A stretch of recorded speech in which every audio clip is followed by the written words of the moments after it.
কোরআনুল কারীমের মধ্যে আছে, আল্লাহ তাআলা বলছেন প্রত্যেক জাহান্নামী কেন জাহান্নামী হলো, মূল একটা বড় কারণ উলাইকা হুমুল গাফিলুন। আল্লাহ বলেন সমস্ত জাহান্নামী জাহান্নামে যাওয়ার কারণ তারা ছিল গাফেল। উলাইকা হুমুল গাফিলুন, তারা সকলেই ছিল গাফেল। গাফেল একজন কাফের কেন কুফরি করল? সে যেহেতু গাফেল ছিল। চারিদিকের কায়নাত যেদিকে তাকাইতো সে আল্লাহকে পাইতো ইচ্ছা করলে। সামান্য আকল খাটাইলেও আল্লাহকে চিনা সম্ভব। ৬০ বছর আল্লাহ চিনে না, কুফরি করে, এটা কিভাবে সম্ভব?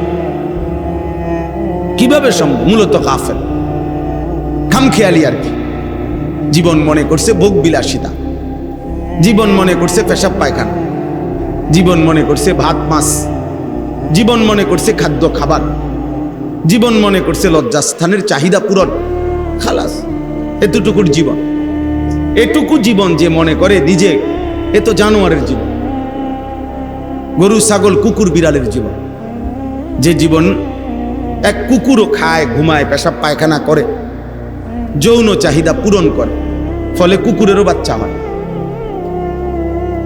তাইলে জীবনের এতটুকু না, ওরা বুঝে নাই, ওরা মূলত গাফেল, খামখেয়ালি। এ হাসে নিজে নিজে, নিজে নিজে হাঁটে, নিজে নিজে লাফায়, ফাল মারে, দুষ্টমি করে। অনেক ছেলে তোমরা কেন করছো, কি করছো তোমরা বুঝতেও পারছো না। এত বিবেকহীন, এত দেমাগহীন মানুষ হয় না রে আম্মা।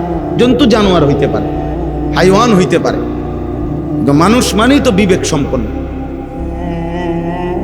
মানুষ মানেই তো বিবেক সম্পন্ন, বিবেচনা বোধ সম্পন্ন, যার মধ্যে পার্থক্য শক্তি আছে, তাকে মানুষ বলে। একটা ছেলে একটা বাবাই বোঝেন, একজনই বোঝেন। যার মধ্যে পার্থক্য শক্তি আছে এটাকে বিবেক বলে। বলে না মানুষ যে তোর বেটা বিবেক নাই, তোর বেটা বিবেক আসেনি, বেটা কেমনে করলি এটা? এই বিবেক মানে হলো পার্থক্য, যে সত্য মিথ্যা, হালাল হারাম, জায়েজ না জায়েজ পার্থক্য করতে পারে, উচিত অনুচিত, করণীয় বর্জনীয়। এটা বুঝে যে এটা আমার জন্য ঠিক হবে, এটা ঠিক হবে না, এটা আমার জন্য উচিত, এটা আমার জন্য অনুচিত, এটা আমার জন্য হালাল, এটা আমার জন্য হারাম, এটা আমার জন্য জায়েজ, এটা আমার জন্য না জায়েজ, এটা আমার জন্য আদেশ, এটা আমার জন্য নিষেধ। এই পার্থক্য শক্তি, এটাকেই বিবেক বলে।